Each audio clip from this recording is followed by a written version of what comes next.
મહત્વના સમાચાર મળી રહ્યા છે। તળાજાથી તળાજામાં રોડના કામમાં ગેરરીતિ થતી હોવાની અરજી અપાતા ખાનગી એજન્સીના સંચાલક લાલકુ તળાજામાં દેવાયા તાતાની પ્રતિમાથી લઈ અને ગાંધીજીની પ્રતિમા સુધીની સીસી રોડની અપાઈ હતી અરજી।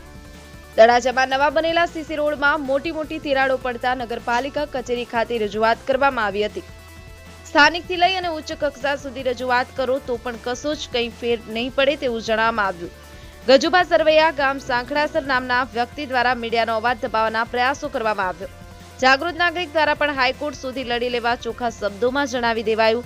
રાજકીય વર્ગ ધરાવતા ખાનગી એજન્સીના ગજુભા દ્વારા દાદાગીરી શરૂ કરવામાં આવી। સમ્રાટ સમાચાર ન્યૂઝ તળાજા।